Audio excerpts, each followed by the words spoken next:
Good morning, sweet world, and welcome to the No Dunks podcast presented by FanDuel. It's Tuesday, May 12th, 2026. I'm J.E. Skeets here in the Classic Factory, and alongside me, as always, Tass Mellis. Podcast listeners, YouTube viewers, this is for you. Next to him, it's my Top Shot hot boy, Trey Kirby. Ayo. And over yonder, making the magic happen, super producer JD. Hello. There he is, and here we are. Hello to everybody on YouTube. Thanks for sticking with us. Hit the like button, subscribe. Podcast listeners, 5-star ratings and reviews. On today's podcast, Wemby avoids suspension. He will go in Game 5. Shams says the Bucks are seeking trade offers for Giannis. Yeah, they are. Yeah, that's breaking news. Can you believe it? For the 10th time. And Steve Kerr is staying with the Warriors.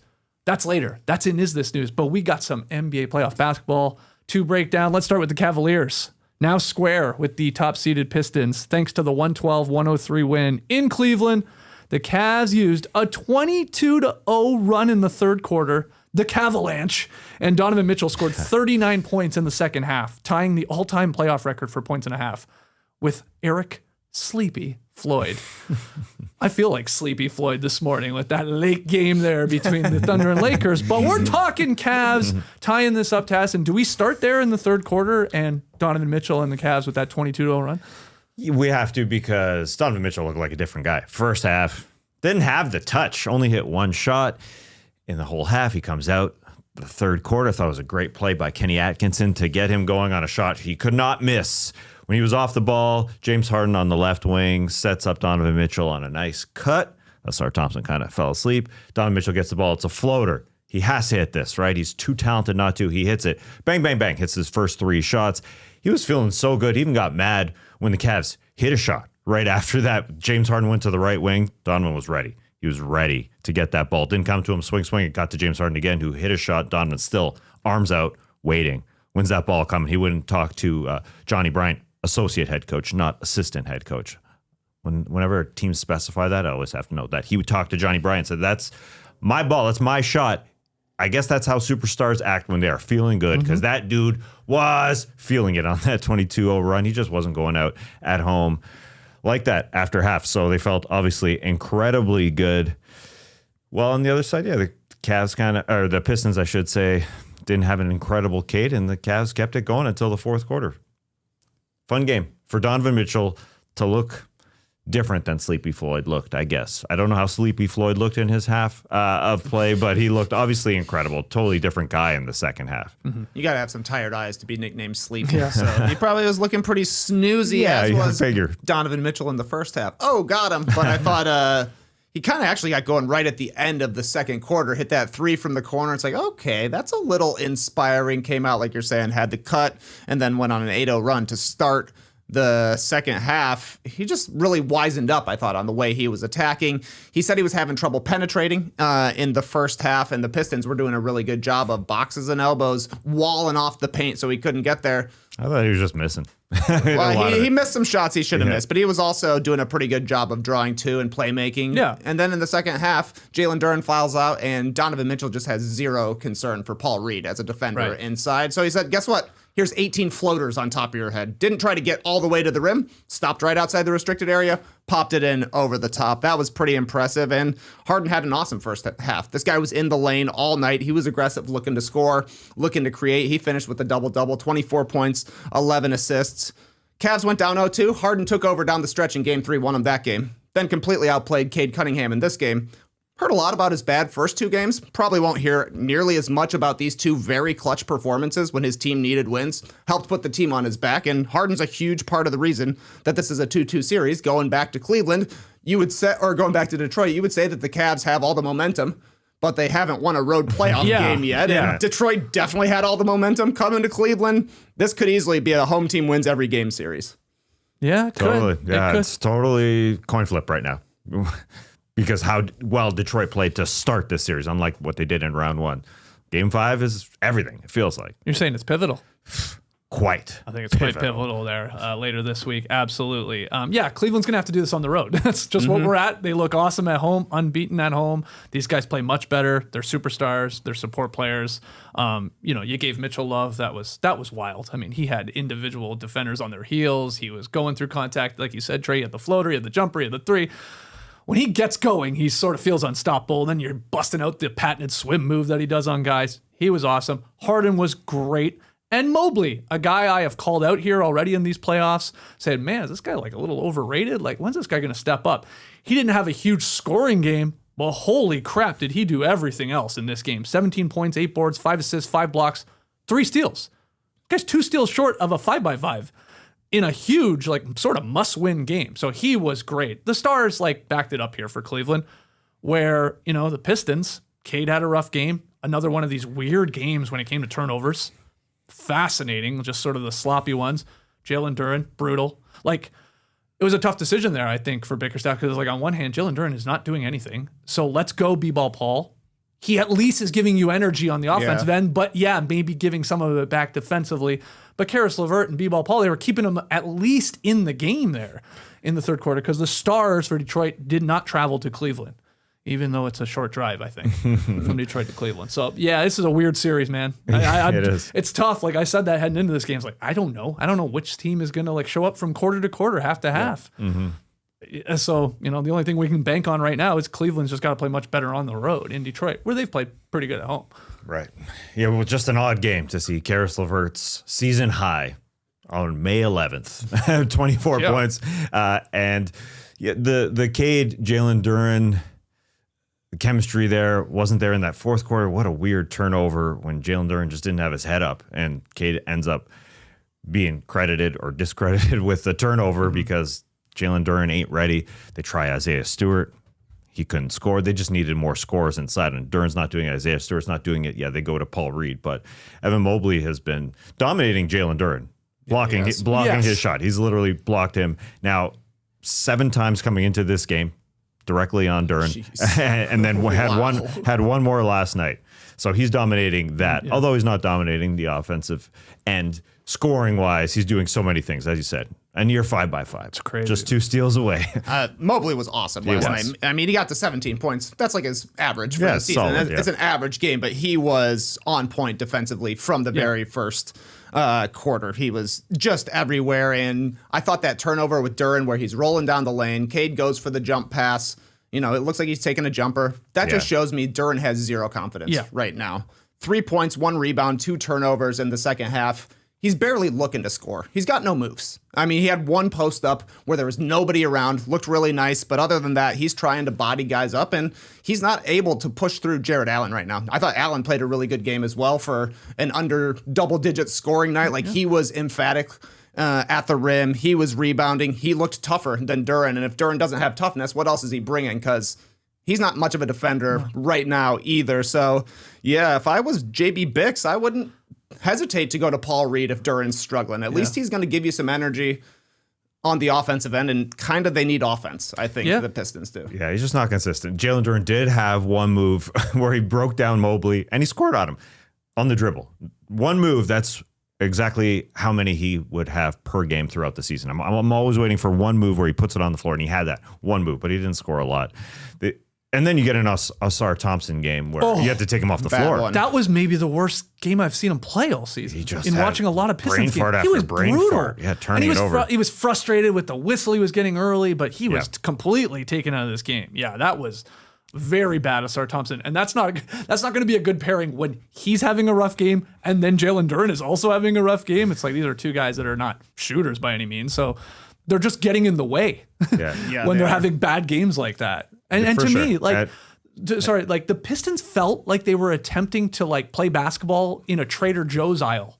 There was no room. There's no room at Trader Joe's. You can't get 2 people by each other in those aisles. So that's true. They were just always just like these passes that were not there. There were these like windows that were like way too small. Yeah. So many times. Credit to the Cavs, active hands, all that, but like there was times where like, what are you doing? Stop trying. Like, take the shot. There's like 3 or 4 times like somebody should have shot it instead of like maybe a little too cute with the extra pass that was then deflected and picked off. Max Strus had that dunk that was surprising to everybody. He had a huge dunk. I thought, okay, he's got one of those glue guy steals, right? Because it was in the backcourt of Detroit. So I had to watch that play, and it was just Asar Thompson dropping the ball. Yeah. He literally just dropped the ball. He did it twice. He had one with Harden in the first quarter as well. So 20 turnovers for the Pistons, 4 of them for Thompson. Tobias Harris finally cooled off, went 0 for 8 in the second half. Pistons only took 23 3-pointers. That is not enough against a team like the Cavs, and they're packing the paint. Cleveland is. They're like, anybody can try and beat us from the outside, and they did a good job finally staying attached to Duncan Robinson. I thought if you're able to take him out of the 3-point game, you're living with everybody else. Even though Karis LeVert did have a good game, good to see him wake up and hit some off-the-dribble shots, but that's not something that's really stressing out the Cavs, I don't think. The Pistons attempted 12 free throws to Cleveland's 34. Bickerstaff was asked about this after the game. He said, quote, "Ever since we came to Cleveland, the whistle has changed. There's no way that one guy on their team," talking about Donovan Mitchell, "shoots more free throws than our team. We're not a settle team. We're not a jump shooting team. We drive the ball and we attack the paint." He had more to say, but I'll stop there. But yeah, this has been the big change here from the games in Detroit to the games in Cleveland. Detroit attempted 55 free throws in the first 2 games, and that's down here to 34 over these last 2. So significant drop off, but the Cavs playing with a lot more energy and force.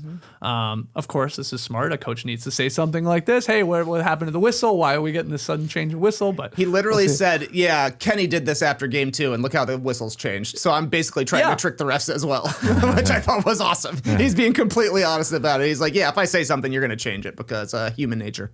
Maybe. I mean, I'll give JB this. He was trying to stop the Cavalanche. He called 2 timeouts within the first 4 minutes of that third quarter. He called one 2 minutes in when Donovan Mitchell couldn't miss. Then they come back out. They couldn't score still. Obviously, Cavs couldn't stop scoring. Another one. He was trying everything to stop that thing. But it just got out of hand, and then they were playing from behind the whole time. As much as Karras and B-Ball Paul sort of kept them just around enough. Yeah. And then at the end, it got really funny because then the third string guys came in, and suddenly Detroit went on a little run, and Kenny had to get starters back in. Kenny said it was all the Don.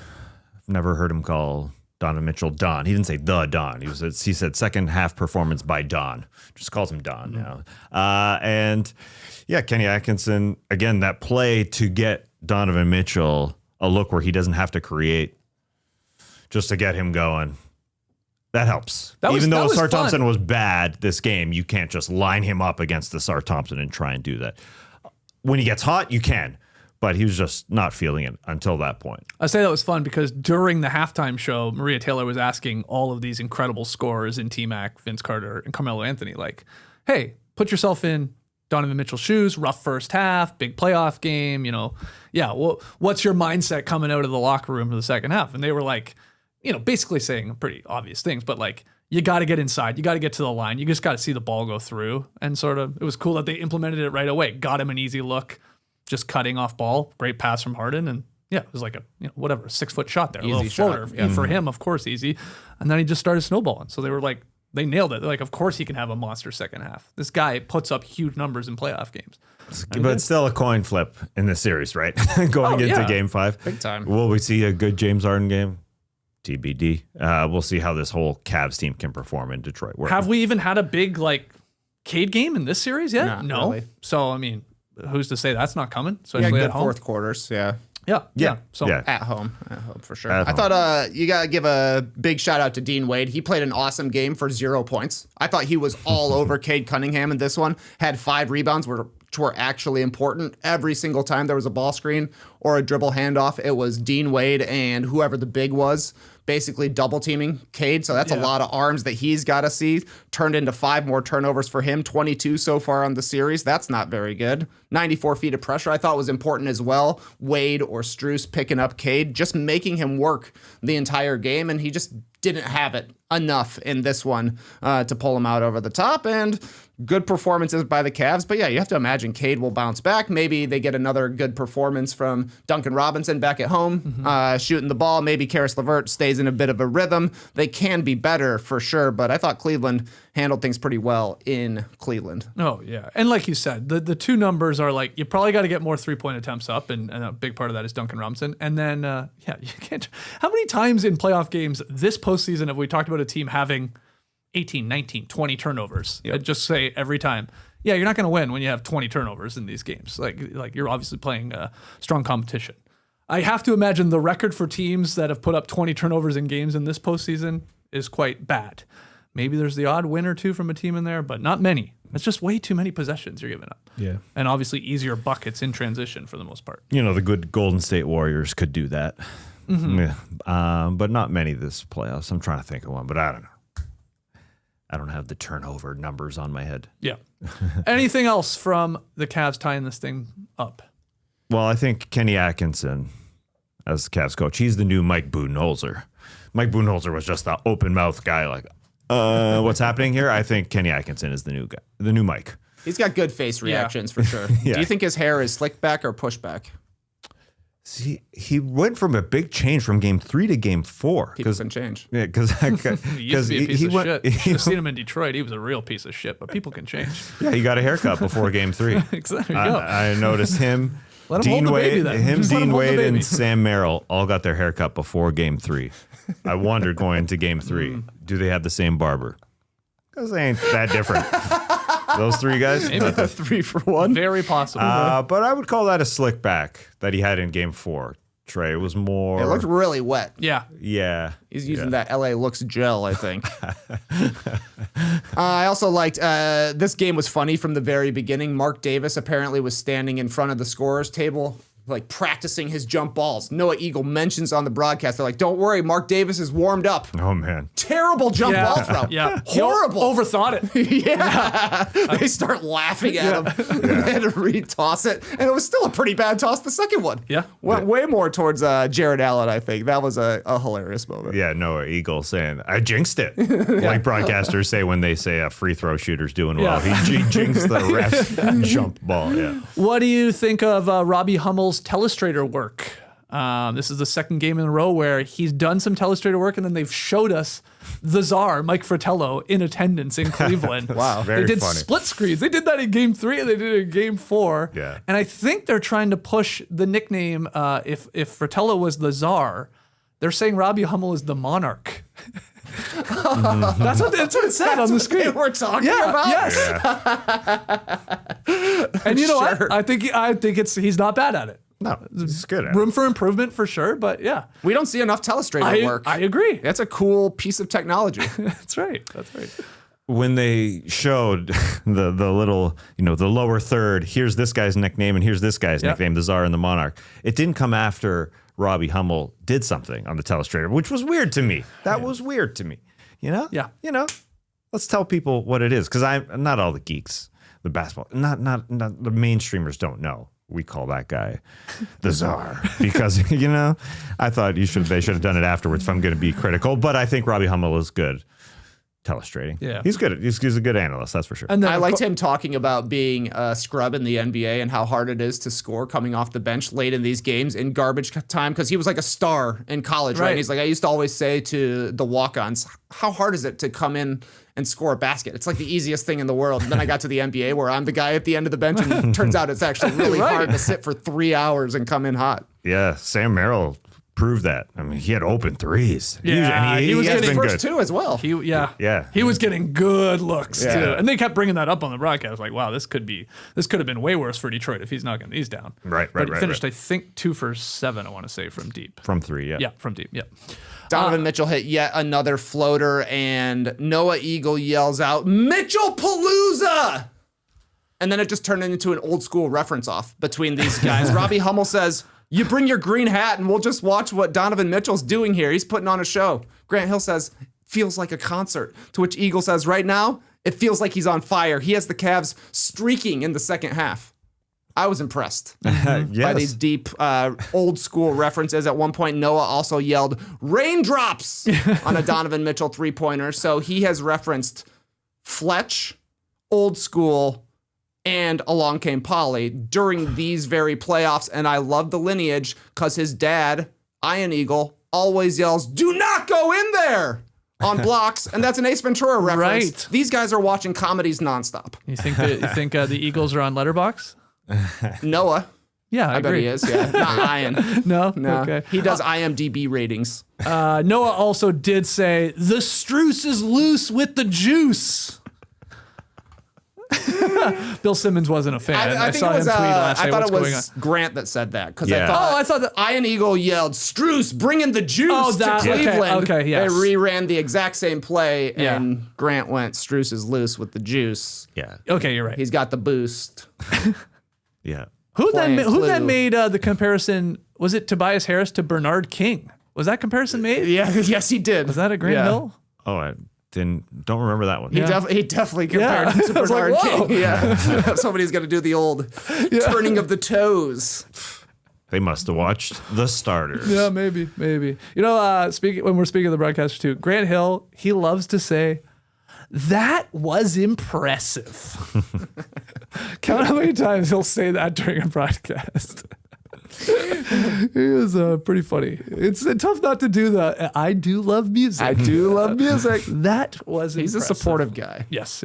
Anything else from what was an entertaining night of a good game. NBA Yeah, playoff hoops? Yeah. I guess my only other note, I got one more here. I want to applaud the Cleveland Cavaliers fans for being back in their seats at the start of that third quarter. Oh. I think it played a part of the Cavalanche. Wow. I had my eye on it. I've had my eye on all these playoff crowds. I keep bringing it up. You know, it's a lot of people are obviously getting their drinks, getting their food, trying to hit the restrooms, all of that. You know, just hanging out, catching up with friends. Oh, maybe they're up in the upper bowl. Oh, we'll meet up for a drink. All of that. I get it. We've all been there. Slow to get back to your seat. I'm ready to watch it again because it's not very often you get to compliment a fan base because they're back. I thought quite a fair number were back. Nice to hear. They're in the lower bowl. Lower bowl especially. You know, the top bowl, the upper bowl, they're always back. I get that. Yeah, but being back is the diff. It it's can be the difference in a series. Yeah, I'm watching it. Right? Here. It's maxed out. It's pretty impressive. It is pretty impressive. Yeah. So good stuff, Cavaliers fans. I think you played a part in the Cavalanche there and getting Donovan Mitchell going. All right, let's talk about the Oklahoma City Thunder sweeping the Lakers last night. They held them off 115-110. It was a competitive game. So that was fun. But once again, they get another playoff series sweep here. But again, LA's most complete, I think, 4-quarter effort in this series. But it still wasn't enough because, let's be honest, you sort of have to play a perfect game to beat the Thunder. And I have a couple things in my notes that I think the Lakers sort of just pooched at the end there in the final, call it 3 minutes. There was a 3 or 4 minor things that added up to a Thunder victory because they were making the plays. But it was a close game. OKC not leading in a fourth quarter for the first time this playoffs. So LeBron James and the Lakers Shea had to come back earlier than he usually does with 8 minutes left. But the Lakers went on that 7-0 run. And they had to be perfect. And it was so close. Yeah, there's a couple things you can pick out. This play here, this play there. When it comes down to it, out of the timeout, JJ Redick drew up that nice LeBron runner. And he missed. If he hits that runner, they can win this game. So it was super close. I understand. LeBron was mad. Go straight back to the locker room. No need to talk to anybody after this game. Yeah, it sucked. But I do say the Lakers, that 33 seconds left, they double Shea, and Shea drops it for Isaiah Hartenstein in the short roll. They had 3 guys on Hartenstein. They could have waited for Holmgren, or at least had one guy a little closer to Holmgren, so they didn't have that lob go at him. But we can parse it all. They had to be perfect. You're right. They just missed a couple of shots, man. Yeah, the other ones in my notes, just under 3 minutes left. LA's down 2. SGA finally misses his little patented jumper. LeBron grabs the rebound, and then he turns it over. And it was a good play by Hartenstein, got a hand on it. But they had it. They got the stop. That was a rough one. 1:30 left. LA still down 2. Smart deflected an SGA pass. Lakers get it. Rui hit the floor, got it to LeBron, zips it ahead to Austin Reeves. He decides to attack SGA. Chet Holmgren sort of hanging back. And AR sort of drives into him and then dumps it off to Jackson Hayes, and he botches the layup attempt. Maybe there was some contact there, but that was a rough one. And then the other one you said, where they are now LA up 1 after Rui, hit the huge 4-point play. If they get a stop and they score, they maybe extend the series, but the Lakers blitzed SGA, found Hartenstein inside. Nice pass to Chet Holmgren. And LeBron and Reeves swarmed him. And it's he just sort of took his time, powered up, and then got the dunk. And it's oh man, if they had knocked that out, maybe even wrapped him up and put him on the line. Well, Rui was there too. Yeah, okay. Watching Hartenstein. Those little plays. And again, you got to be perfect to beat this team. And they were close. It was 98% on the test, but Not 100. Yeah, and the Thunder were pretty much perfect in the clutch. They had 11 possessions during clutch time. They scored on 8 of them. One of the 3 stops was the LeBron turnover they got back and scored on right away. One of the stops for the Lakers was a wide open 3-pointer from the corner from Ajay Mitchell that he missed, and you don't expect him to miss when he's been playing as well as he was. And their other stop was a legitimate turnover on Shai Gilgeous-Alexander. So really, they got one stop down the final 5 minutes, and that's impressive for the Thunder to not play a clutch game for a month, and then they finally have one. The crowd's going crazy. You're on the road. Lakers are playing well enough to win, and they just scored every single time down, basically. Yeah, that's a good point. And Ajay Mitchell, awesome game from him. Playoff career high now. Again, 28 points on 12 of 19 shooting, 4 assists, 4 steals, 3 rebounds. Like, this guy slots in for an all-NBA guy in J-Dub. And he might be better offensively than Jalen Williams. That part. I think when you take into consideration the defense and all that, it's still J-Dub. It's that. But, man, offensively, maybe. At least, of course, what we saw from J-Dub this year with an injury-ravaged season. Yeah. So, pretty incredible for this guy making $3 million a year. Yeah, he makes $2.85 million next year, scored 28 points in this game. Imagine if he averaged 28 points per game next season. Be making $100K per point in next season if you want to geek it out. But yeah, 10 points in the fourth quarter there to help close it out. And yeah, they have to play him one-on-one. They don't have a question. You got to double Shai. And so he can take everybody, especially Austin Reeves in this particular matchup. He's going to beat Austin Reeves. That's what I would say is you don't have to give up the switch every single time. That was pretty simple for SGA and for Mitchell. They did eventually start doubling SGA, which only opened things up for Mitchell, but it was so easy for OKC to get Kennard or Reeves into every single action.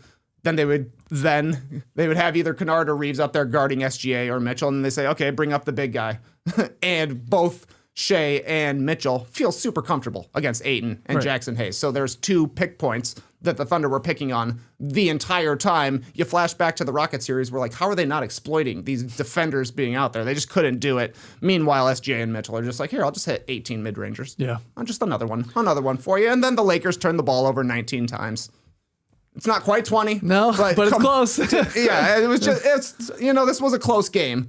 But I think it's mostly because OKC shot poorly from 3. Like, they were in control of this one, and they looked awesome in the clutch. But yeah, 28 for Mitchell. This guy, Shai said he's been the best player for us during this playoff series. This was a down series for Shai Gilgeous-Alexander for sure. But I also heard Dwayne Wade say Chet is the most underrated player in the entire playoffs. And maybe he is. 16 points, 9 rebounds last night. He averaged 20, 10, and 3 stocks for this series, and the Lakers shot 43% when he defended the rim. He dominated inside. Yep. This was we are too big for you kind of series, I thought, because Hartenstein, 33% when he was at the rim as well. And the Lakers, Jackson Hayes played pretty great last night for them, but it didn't matter. Yeah. Yeah, his playoff career high, Jackson Hayes was doing his thing. Did anybody feel bad for LeBron with 20 seconds left, missing a runner? They're down 1 point, and LeBron missed a makeable runner for him. Oh, yeah. They got the switch. Was there to contest it, but still. Yeah, it's LeBron. Of course, makeable. Yeah, they got the switch. Dort off him, Caruso on him, though. Again, what an incredible luxury for the Thunder. It's like, okay, this guy, an all-defensive player. Now we'll just swap him with the other all-defense player. But yeah, LeBron got by him. And a makeable shot. And even Austin Reeves with the 3 at the end. That thing was in and out. So they got looks. Just no Rui. No Rui on that. Yeah, kind of weird. I guess Maxi Kleber was in just a screen. He's maybe a better screener, but if I'm trying to get a 3, I'd like the guy who's the best 3-point shooter in playoff history.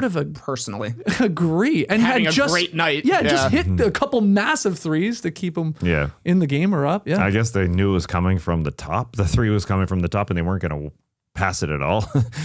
So yeah, it was definitely a quick shot. But if they are able to guard Reeves, somebody else is going to have to get open, and I would take my chances with Rui over Kleber. It didn't matter in the end, but I also wouldn't have switched Luke Kennard onto Ajay Mitchell for an entire game. Different choices can be made. Yeah, Ajay Mitchell getting to the rim is very impressive.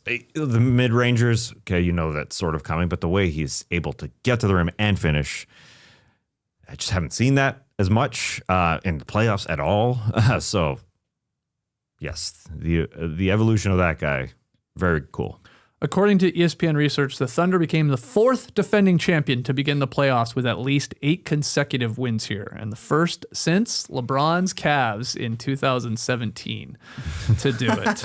Yeah, thought that was fitting. So OKC 8-0 right now. Average margin of victory Toronto is Raptors. 16.6 points. That's right. So they're cooking, and like the Knicks on the Eastern Conference side here, going to have a bit of a break as they wait for the other semifinal series to wrap up between, in their case, Minnesota and San Antonio, which sure feels like it's going 7. Yeah. This could be another week for these two teams. Yeah, I thought it would be a tougher maybe match, or all these series would be a tougher playoff run for OKC. Maybe it's just me being optimistic that we're going to see some fight for other teams, but obviously it's not the case here. The Nuggets took them to 7 games in the second round while the Lakers tried here. So they're going to be waiting. Yeah, they got plenty of time off. So I think AJ Mitchell got a tan again. He's going to get more tanned. He's going to go all the way to Belgium. I don't know how this. Nah, it's probably not warm enough. You're not going to Belgium. no, probably not. There's a distinct possibility that was the last time we'll see LeBron either A, play an NBA game, or B, play for the Lakers again. He is a free agent, which is a little strange, right? LeBron a free agent. So is Rui, so is Kennard, so is Hayes, so is Maxi Kleba. Decisions to be made with Austin Reeves and all that too. What do you think of the LeBron of it all? You know, he's asked about it. He did his classic LeBron. I don't know what the future holds for me. I'm going to talk to the family, assess everything. We've heard this song and dance a couple times before because the guy's 41 years old and he's played over 1,900 actual basketball games when you consider the regular season and the playoffs. What's your gut say, though? Is that the last time Lakers LeBron? My gut says last time Lakers LeBron, but I would have said there's no chance he's coming back to LA up through March, but then he played so well at the end of the season and was great for the Lakers during round 1, and he probably was still their best player in round 2. You know, Reeves did get it going from a scoring perspective in the last couple of games there in Los Angeles, but there are places LeBron can go if he wants to take a pay cut, and you know, he's this far into his career. He probably will take a pay cut. Everybody says the number one thing for him is trying to win a championship, and there are teams that make sense that he could join where they would at least be in championship contention. The Lakers, they're not really close to winning a championship, and I think from their standpoint, it probably makes more sense to start like really building a team around Luka Doncic, Right. and LeBron's contract coming off the books is helpful there because they need a lot of improvement if they're going to get anything resembling the Mavs team that Luka took to the NBA Finals once upon a time. But like, there's rumors of LeBron going to the Warriors, the Knicks, the Cavs. Like, these are teams where you're still going to be in the mix for a championship, and they're not LA. It's up to Rob Pelinka, to me, if they are going to put together a roster made for Luka Doncic or not, because they have lots of money coming off the books this coming summer. So if LeBron wants to take a pay cut and stay in LA, he can. Is it a, hey, I'm an old man and I like my routine thing where my body is perfect here as a 41-year-old and you don't want to do it somewhere else? Maybe there's just not an appealing situation. The Cleveland thing, I don't know, doesn't appeal. It doesn't seem like it would appeal to LeBron at this point, but if there's another scenario, sure. But I understand if it is Rob Pelinka saying, hey, we need, the perfect guys like the Derrick Jones Jr., Chris Dunn, Daniel Gafford sort of situation. I get that. I get he may move there, but it would be weird to see LeBron take a huge pay cut, but he could do it and stay in LA if he wants. Luka missed the final 15 games of this season after the grade 2 hamstring strain in early April, and apparently he wasn't even close to returning from this injury, which often takes like 2 months of recovery. So, he wasn't even basically a month and a bit through. So, he was never coming back unless maybe they were going to like the finals. But I'm sort of, I guess I'm with you, TK. I think I've been saying that this is it for LeBron, that he's not going to actually return. Now everybody's like, come on, come on, man. It's LeBron James. You don't think he wants a swan song? I get that. But if that's incorrect, I do think it's done with the Lakers here. And I think it's sort of best maybe for both parties. Like, LeBron could, in theory, pick wherever he really wants to go if he takes the super pay cut. Like, he could. So join said team to really help his chances to win title. And then for the Lakers, I think they should get serious about like building around a healthy Luka and whether that involves Austin Reeves. I mean, it sounds like Luka wants Reeves there. He's does. obviously an explosive offensive player. There are some defensive limitations, but can you cover up for them in the rest of the personnel? Yeah. And you got to get him like a rim running big of some sort. You got to go try and find that. Yeah, if this is I about think they'll part ways. pleasing Luka, I can see why Luka would want to go a different direction. That's totally understandable. There was one time when Luka put his head down on the bench in Game 4, and that's when LeBron didn't get out to Lou Dort, who hit a wide open three. Am I speculating as to if he likes LeBron or not? I mean, that's just the team that Luka knows he can win with. It's just defensive weapons. And LeBron is not that at this point of his career. We all know that. So I can understand. If you want to please Luka, you build around Luka and the team that he can win with. I understand that. Any random notes from the Game 4 Thunder victory? Yeah, some good courtside attendees here in Los Angeles. Sean Penn and Leonardo DiCaprio sitting courtside like they're on a press tour for one battle after another. You've heard a lot of talk recently about the Lakers, their celebrity road. They've lost it to the Knicks. This was quite the clapback, I thought, nice. from LA. They pulled in two of the biggest actors out there, and Dylan Brooks was there too. Incredible. Yep. He was there to troll. He was there to troll. To hate watch LeBron. And great camera work, I thought, by the broadcast when LeBron was at the line the one time. And That was started very on funny. Smiley Dylan there with Pulled his it back. iced out chain. Yeah, and it pulled back to reveal LeBron. I got swept too. Yeah. People were wondering, do you think he switched ends and sat on the other baseline when the Lakers were shooting on the other hoop? Just to really be able to stick it to LeBron and smirk at him? Eddie Murphy was there too, right? I think. Eddie Murphy was there? Was he? Wow. I believe I it. mistake. Yeah, I think so. I think he was. I think they showed Throwback. him a quick one. I wanted to note Luka Doncic had a ball in his lap until 6 minutes left in the first quarter. And a Lakers employee came over. You catch him on camera saying, hey, give me the ball. Yeah. Don't have the ball on the bench. It was amazing. We were just talking about that. Yeah. It was the first thing I thought of. Was like, oh, Luka's really holding on to that ball on the sideline. Maybe he's listening to the show. Yeah, Game 3, it was during the first timeout. Someone got the ball out of his hands, but this time in Game 4, he got to hold it just a little bit longer after the first timeout when somebody had to come over and say, hey, you can't have it there. He ain't going to drop it. But still, those are the rules. I felt like it was Mike Finley grabbing the beer from his hand. Like, give me that. Give me that. Give me that. Give me that. Anything else? This is way in the weeds. This is deep, but the knee pads guys wear out there. I've been watching Caruso. Okay, you understand. The guy wears knee pads. Isaiah Hartenstein, I think he has one knee pad, and I think he wears it. It's a custom. It's like on the side of his right knee. It's not like on the front, but he doesn't even have one on his left. I'm just knee watching. That's what happens when you watch so many games. Yeah, sure. And those, again, custom, I think. But some guys don't have a custom at all. Like Victor Wembanyama, that just looks like it's sewn into those leg sleeves. Who's the other guy? Sar Thompson. Yeah. Just looks like it's part of the sleeves. Just wanted everybody to know. Good. You really are knee watching. Yeah. I mean, we watch a lot of games. Yeah. A lot of downtime between the game, too. Might as well just look at their knees, I guess. Take notes on knees. Yeah. I found out about a new thing in hockey last night. There's a penalty apparently for something called butt ending. Oh, he just hit somebody with the butt Butt end of end your of your stick. stick. Oh, yeah. okay, yeah. I got a 4-minute double minor for Wow. attempted butt ending last Tempting. night. Oh, he didn't even connect. They couldn't determine if contact was made or Wow. not. That's a good call. Butt ending. I like how that's penalized. Because guys are really good with their stick. And you could just like They are, man. bang They are. a guy. That's surprising. Never happened before in the NHL until this year, I guess. Don't ask me. Yeah. What game were you watching? It seems Or recent. at least- What was I? I Anyways. must have been watching the Minnesota Wild. Okay. They were playing the Colorado Avalanche. Avs won. Yeah, Oh. nothing survives an avalanche. They're tough. Yeah. McKinnon and McCarr, come on, those get two together. McKinnon and McCarr. Good names. All right, those are the games from last night. One series, obviously going 6 at the very least there between Detroit and Cleveland. And the Thunder stay undefeated, 8-0 here in the postseason. Oh, man. You got to get them from Could the they do beginning. it? Got to get them from the beginning of the series. You can't just wait. The Nuggets won game 1 of round 2.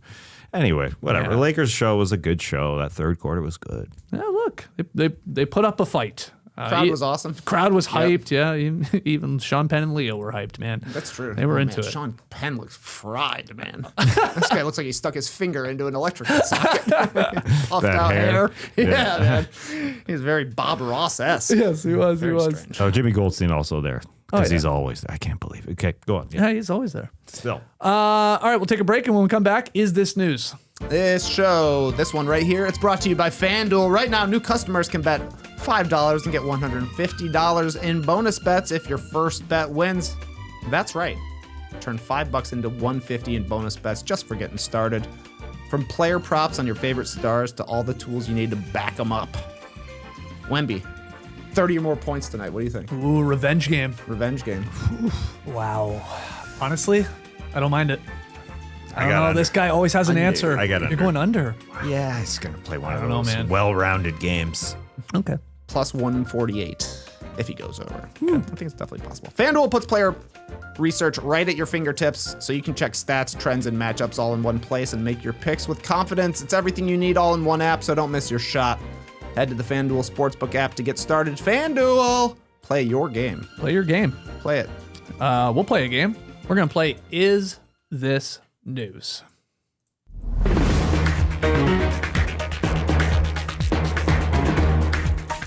Is This News? The game where I pull a headline for the guys and ask whether or not it's newsworthy. Play along in the stream team. Play along, podcast listener, especially on Spotify. Comment away. First one. Wembanyama avoids suspension for Naz Reid elbow. Will play Game 5. So we were right on our prediction that the league would not suspend him. No fine either. They felt, I guess the punishment was enough, missing a majority of Game 4. Come on back for Game 5 in a now best-of-3 series. And your thoughts? Is this news? This is fantastic news for everybody involved, and I think it's the right decision from the NBA because this is Victor Wembanyama's first time he's been ejected from a game in his career. Right. So he doesn't have a reputation as a bad First player. offense. Yeah. Yeah. So everybody's saying, mostly from the Minnesota side, but a lot of people saying, that was an elbow and comparing it to a bunch of other elbows. Yeah, I think it is different when you don't have a reputation at all. You miss plenty of the game. They lose the game. I think that's a part of it as well. Maybe a tiny part of it is that hit him in the neck, not in the face. He wasn't injured. Yeah, him not being injured is a part of it. Whether you like that or not, I do think it is. And even the Wolves, from what I can tell, Naz Reid and players and coaches, they're not Naz Reid's not showing up in the neck brace at the post-game press conference trying to sell it, right? They're yeah, I don't think they were calling for a suspension. Nah. They're all right, he got tossed, rightfully so, flagrant 2. They want to play. Come on back, yeah. So I think they're getting this right here, even though, of course, some people are like, well, what about this one? And what about this one? And what about this one? But yeah. You can what about this one's all day. Rashawn Holmes, he had a big elbow. Someone's head. No suspension. Oh, wow. Wow. Hassan Whiteside, though. Suspension. There are a lot of suspensions for elbows. Yeah, there are. Yeah. When you're whatabouting them, most of the other ones are for suspensions. But I would have to quibble with one thing. This is not good news for everybody involved because the Timberwolves are involved, and this is bad news for them. San Antonio plus 32 in all the minutes that Wemby's played, only plus 6 with Wemby sitting. So this is better news for the Spurs, I would say. Though I will add to this game going in, at least at last I saw, De'Aaron Fox is questionable. Yeah, for tonight's Game 5, a pivotal Game 5. Does he know it's pivotal? Because he's got this ankle injury. So he's got to know. Oh, I love the NBA official page. Yeah. Oh yeah, you're always refreshing that. 10:45 is the latest report. This is 10:59 Eastern as I report it. So there's going to be another one in a minute. Okay. We got nothing. Oh, he's not there now. De'Aaron Fox is questionable. My bad. Right ankle soreness. Okay. And they always throw injury/illness on there just in case he gets sick. Okay. So weird. So you're telling me in 1 minute that is going to, in theory, refresh. Oh, and it will say 11 a.m. And it'll say the exact same thing, most likely, because it hasn't changed. But yeah, every 15 minutes, transparency. But hold on, we should now wait until 11 because you could have breaking news. If it's not there, then you get to break the news. He's a go. Yeah, refresh it. Yeah, so let's I've got it's 11. 11 on my Apple Mac, but nothing happening here as far as a new report coming. Oh. What up with that? 10:45 Eastern, still the last one. Wow. Come on. Damn, they lied to us. We're working on the same clocks. We know you're working on Apple Macs at the NBA League office. You're not on PC. No, yeah. Yeah, still waiting. Still waiting. Wow, this guy's refreshing Where are ya? nonstop. Where are ya? That button's gonna break. Where bro. are ya? Okay. As Well, long let's as move it's- on. Anything else on Wemby? No. I'm excited. Hey, Okay. listen. I'm excited Plus, to see it you said happen. +6 with him sitting. That's pretty good. At least they're winning those minutes. Yeah, Yeah. definitely. I mean, I'm sure it's the blowout was probably why, but still. Still. And And they played well without Wemby gosh, when he went out with the people's elbow. yeah, All right, next headline here. still not there. As Tess keeps refreshing on the It's going to be 11:01 Game soon. 5 status. What's going on? Bucks seeking trade offers for Giannis Antetokounmpo. This is from Shams, TK. Is this news? No, No? no, it's not. What? It's not news. It's not news. Oh. They've been trying to trade this guy for a year. Right. Will he? Won't he? Won't he? Will he? I'm in. I'm gone. I'm staying. I'm leaving. It doesn't matter. The silver lining is that Jimmy Haslam's a good man. I don't think that's actually true. I think he's a bad man, but he told us we're going to have this sorted out by the draft. And that's only a month away. I thought this was going to last until October. And I'd be very, very happy if it's done in the middle of June. Be awesome. Yeah, that'd be so good.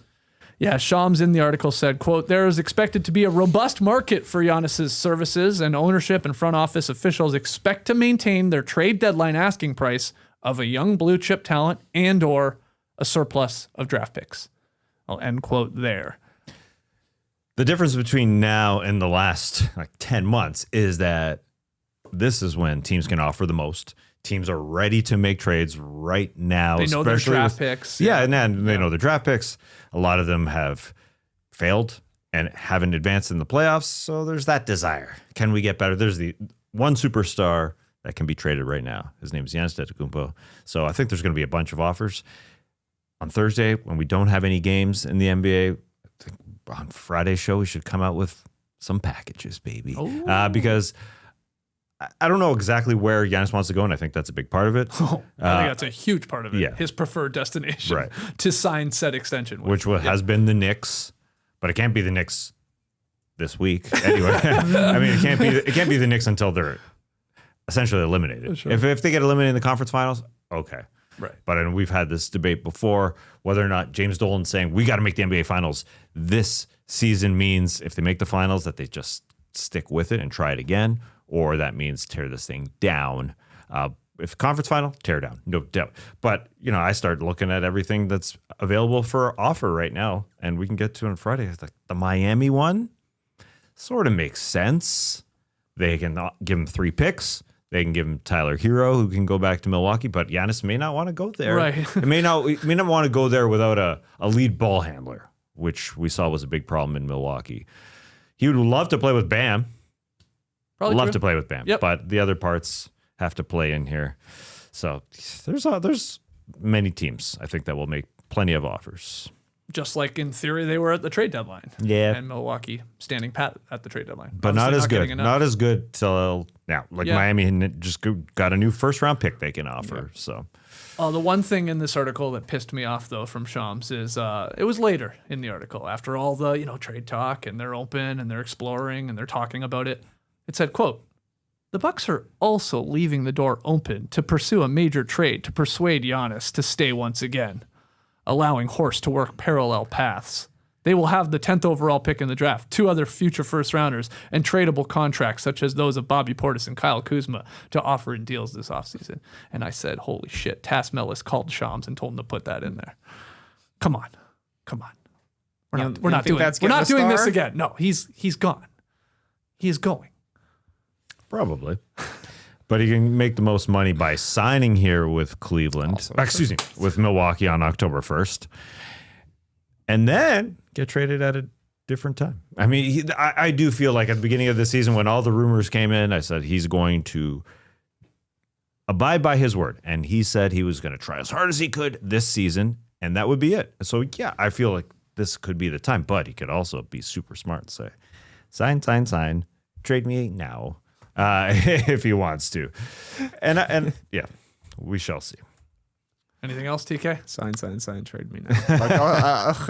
Unfortunately, you make a good point. He would make a lot more money if he just sticks around until October, signs the deal, and then forces a trade, which we have seen so many guys do, including a guy that he was a teammate with in Damian Lillard. That is a tried and true playbook in the NBA to get more money. So unfortunately, it's reasonable. It is possible. Which would make it last until October again, and then would make it last until the trade deadline again when we're saying Probably, Shams yeah. has another report. Is this news? The Bucks are looking at trade packages for Giannis Antetokounmpo. The extension, Oh my the goodness. extension wouldn't be the same if he's traded. It would just be 6 months after the trade, is it not? Wouldn't the money remain the same? 4 years, $275 million, or whatever the contract extension would be. Does he not get benefits for staying in Milwaukee Yeah, I and think being so. all NBAs and that kind of stuff? I don't remember what he's qualifying for, but Yeah, we'd have Oh, to. God, can't wait for this all summer. But Yeah. you're right, Tass. Friday would be a nice time to come with your Giannis trade offers Oh, yeah. for the 10th time here on this show. They're basically going to be all the same things they were before, except probably more draft capital of some sort. Yeah, I doubt Giannis wants to do what that idea that Trey just said. Sign the contract and then go play games again, for Milwaukee, and then say I'm out of here after. Just deal. Those fans just have to deal. They're making it sound like, I say they, as in Bucks ownership, and making it sound like we want this done before the draft. that's what they're saying. Yeah, Yeah, to decide one way or the other to get those picks, to get our future potential stars in draft picks. if they trade. Right. But they also left the door open of him wanting to re-sign. Yes, of course. Yeah. There's covering their ass there, I guess. Yeah. We'll get to it on Friday. But the question is, did he hurt his trade value by getting injured more this season? Maybe not. He's getting older. It didn't help it. Yeah. It got to the point, it got so contentious that he's like, I want to keep playing. And they're like, no, don't play, man. What are you doing? You could hurt yourself even more. And then we're pooched even more. So, that was a thing. He was basically calling for an investigation into his own team. Because they wouldn't let him play. These guys are doing something weird. Yeah, over here. That was wild. Yeah, that was that did happen. Kawhi-like. Fresh report from NBA official. Let's go. It came through late, but De'Aaron Fox still questionable. Okay. Just so everybody knows. Breaking so everybody news. knows. We waited. It came out at 11 o'clock Eastern is what it said, but it was later. And yeah, our YouTube streamer saying, Tess, you don't have to call it an Apple Mac. It's redundant. Yeah. Hey, listen, I'm trying to buy some time for them to get out their official NBA report. I'm going to throw an extra name in there that's needless for sure. And you said the league, you assumed the league was operating on on Macs, but no, that could be wrong. Yeah. don't they have well, I guess that's the Google phone, right? Or what's the pick? They have commercials or a deal with. They do Gemini like ad reads all the time. Yeah, they do. Why do teams do small ball in the playoffs? Yeah, that's right. That's right. I'm just wondering. Silver might be a PC guy. You think he likes it customizable? Maybe. I can see that. Just don't discredit it. All right, final headline here. It's from a couple days ago, but Steve Kerr agrees to a 2-year deal to remain with the Warriors. The deal is going to keep Kerr as the highest paid coach in the NBA. He made $17.5 million last season, so it's either the same as that, if not more. TK, is this news? I guess this is sort of news. Just because we know Steve Kerr's sticking around. Steph Curry's sticking around. Draymond Green, he's there for at least a little bit more, though there is a little bit of talk about him potentially being traded because he would have to be involved from a contract standpoint. I guess Jimmy Butler could be in the mix as well. But, it just every time Kerr and Curry sign contracts that are basically putting them on the same timeline, you just start thinking, is this the end? Is this the end? Is this the end? There have just been so many last dances for this Warriors team. I was looking at headlines. There are headlines about this being the Warriors' last dance in 22, 23, 24, 25, and now we got 2 more years. Yeah. It's a long dance. A very long dance. Somebody turn the lights on already, man. Let's go home. Take me home tonight. It felt like last year would be the last dance, right? Until this, he's actually signed longer than Steph Curry at this point. Yeah, but I would expect the Warriors to reach an agreement here I with would think Curry so. on an extension sooner rather than later. Curry ain't to going time up anywhere. with Kerr, yeah. Yeah, it would only be a 1-year extension for Steph because he signed through next year. That's happening. Yeah, the one player who could be traded this year, as Trey brought up, the Draymond scenario. True. He has a player option. He's expected to either pick it up or, I guess, remain with the Warriors, or he could decline it in favor of a longer term deal, less money. So it's a possibility too. Or you're right. are they moving off him? If they're going to make any sort of splashy big move for another superstar, hell, Giannis for crying out loud, Could be honest. it's going to have to be Draymond Green's contract or Jimmy Butler's contract, who, by the way, is injured and will be injured at the start of next season. Yeah. Oh, yeah, Moses Moody also out for the season. So they're playing the hits here.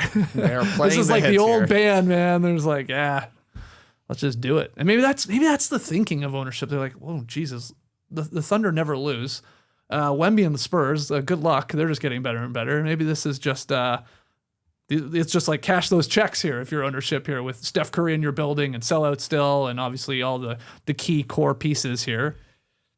And just like wait it out and then build for the future after post Curry and after maybe those teams start to have to break up because of CBA limitations on them. I don't know. Because they're not that's competing. basically what Draymond said when he was All right. dissing Charles Barkley. He was saying, we just want to be a competitive team out there. Yeah. We want to go out with our heads held high on our swords rather than like the way the Bulls dynasty broke up. It was just over.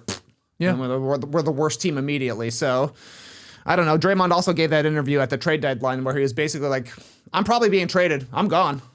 And they couldn't actually get a deal done. They brought him back, and now it's going to be the same question marks for him. Is he involved in any sort of trades? Would Jimmy Butler be involved in any sort of trades? Which means once we get to the trade deadline again, it'll be like, oh, the Warriors are pursuing some people. Right. Will they include their first-round picks? They won't, because they are eyeballing a future someday where there's no Curry, no Kerr, no Draymond, and they have to rebuild the team. And guess what? It's going to be hard. The Bulls still haven't recovered. When your dynasty ends, it's tough to get back on track unless the NBA gifts you an awesome player, like what happened with the Spurs. That's how you got to do it if you're a dynasty. You got to hope they get rigged for you. It happened to the Bulls once. I was there. Then he blew out his knee and it was over. Yeah, I wonder what Joe Lacob convinced Steve Kerr that they would be doing these next couple of years, because they had long meetings, as reported by ESPN and Anthony Slater. That being said, I don't think it's we can sign Draymond to an extension. I think that sounds a little crazy.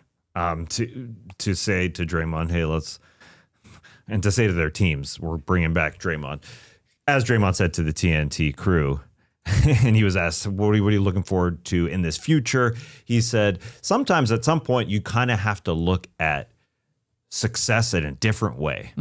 And basically saying, we don't look so good right now. I tied that to Draymond and his potential tradable contract. Him, Moses Moody would total $40 million if you want to trade those and keep Jimmy around, or have to keep Jimmy around. It's some good money wise. It's still a thin team beyond Steph and Jimmy. We shall see. They could make a move for Giannis, I guess, Yeah, if they they could. do want to try and go for like one more with Steph Curry as your lead guy and you need a star player. Again, it feels like Giannis wants to stay in the Eastern Conference and doesn't want to go west, so that's a big part of it. KOC thinks the Warriors could make a move for Kawhi Leonard if he's available, and the Clippers go a different route there. And then, of course, LeBron James to sort of mash these two headlines together, or something we talked about earlier in this podcast, the idea of like targeting him in free agency and having LeBron James and Curry play on a squad. You really want to play the hits, then let's do it if he continues to, or decides to continue to play. So, yep, more what will the Warriors do here? More what will the Warriors And will do? they mortgage any of the future, like you said, to try and give them another chance at a title? They've already traded their 2030 first-round pick. Protected 1 through 20. Interesting. My guess is that they just try and stay competitive. Yeah.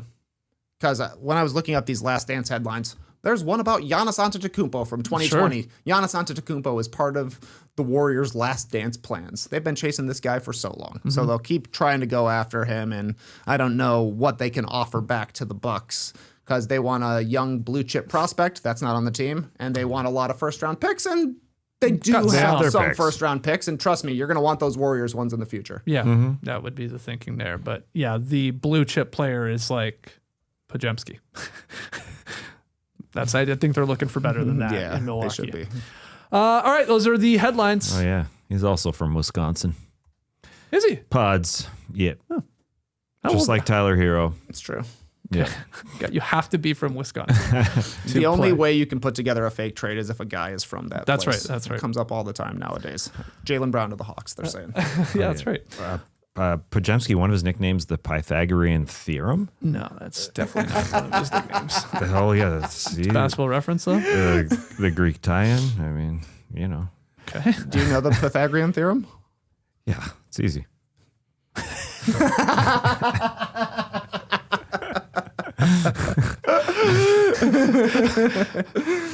Is that a trick question? No, I was just curious.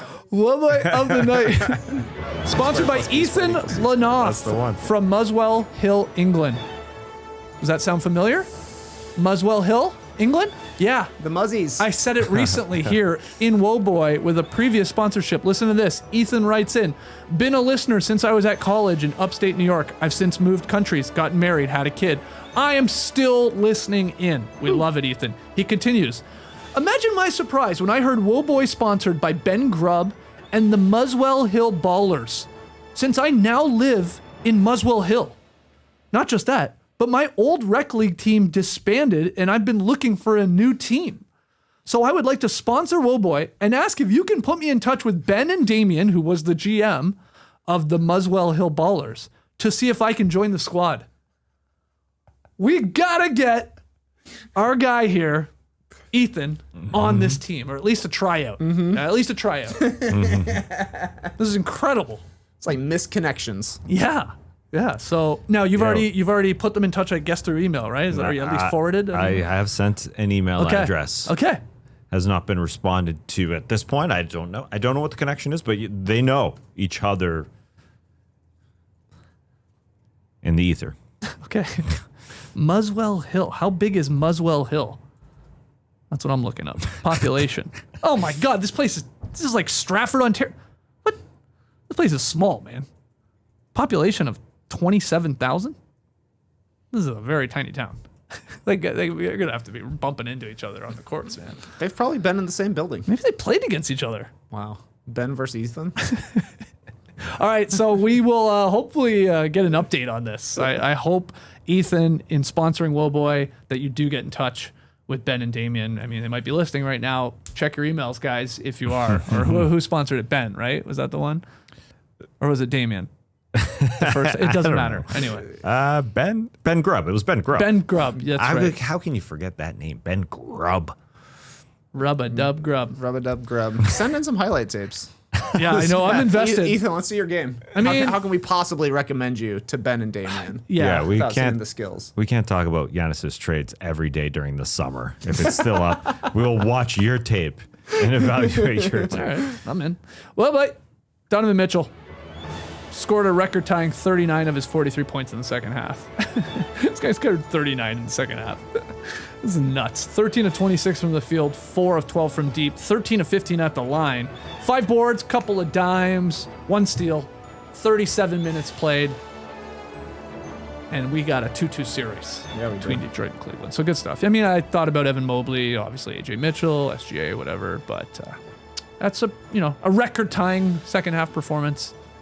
That almost, I mean, we sort of we glossed over it because he was awesome, but we didn't unpack like every bucket. He's just feeling it. Yeah, we barely even talked about those 2 assists. Yeah. Got him right at the beginning. I wonder if guys ever won Woboy off just the second half. You know, like they bring in some dude off the bench. He goes for 7 threes. I'm sure, yeah, that's Something like happened that coulda before. happened for That's sure. happened before, but very rare. This is pretty close Very to rare. an all second half performance. Congrats to I thought Maxi to Kleba Don. might get it. Pulled off the bench in the second half. 1 for nothing. 1 from 3. So we are down to 1 game tonight and Wednesday. We got no games on Thursday.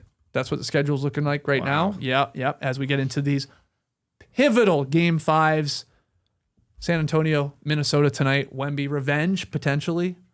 Who comes through for Minnesota? Feels like the Wolves, Ant's doing his part here, but and especially in that game 4. But he really needs like a huge give me one big Julius Randle game or one more big IO game or something like that for them to steal one here, maybe in San Antonio, steal a second game in San Antonio. Excited for this one. This feels like the series to me here tonight. Whoever wins this one is I like their chances to win one of the next 2. Yeah, you called Wolves in 7. 7. Yeah. So what are they going to do? 6 and 7 or 5 They're and going to 7? win tonight on the road, lose back in their barn, and win on the road again. That's tough. And that'd be crazy. Eh? That's tough. I mean, yeah, is it? It's tough. Yeah, but Anyway. anything could happen. Any result could happen. I do feel like the Wolves have been missing DiVincenzo a lot Yeah. in the past couple of series. And his just like chucking nature Yeah. really is helpful because, I mean, they get enough 3-point shots up, but he just shoots it so quickly that it's definitely an advantage for them. And I'm sure they would have liked to have him late in that fourth quarter as they were trying to blow the lead. Yeah. I thought Naz was kind of that guy. He's been playing really well, I think, this He series. has. Yeah. I thought he had a pretty disappointing regular season Oh, yeah. by his account. So Yeah. he's been good. We'll talk about that tomorrow. Hopefully we get a classic in Game 5, pivotal Game 5 there in San Antonio. We'll break it down here at 10 a.m. Eastern. Hopefully you'll join us live. If not, you'll watch or listen later. Appreciate you joining us. Maybe we'll hit the beach. I mean, we'll hit the beach at some point this week. So keep those emails coming. I saw we got some, so that's good. So if you got a good question, send it in. nodunkinc@gmail.com. Till tomorrow, Clipper Bros. You heard it here first. Have a great time. Turn up. Love you guys. Awesome. Thanks for joining us. And remember, we'll be back tomorrow to talk mini San Antonio. And as far as injuries go, got an 11:15 report from the NBA. Still questionable for De'Aaron Fox. DiVincenzo obviously out. Otherwise, we're clear. We're seeing a Wemby, that's for sure. Brace the day, people.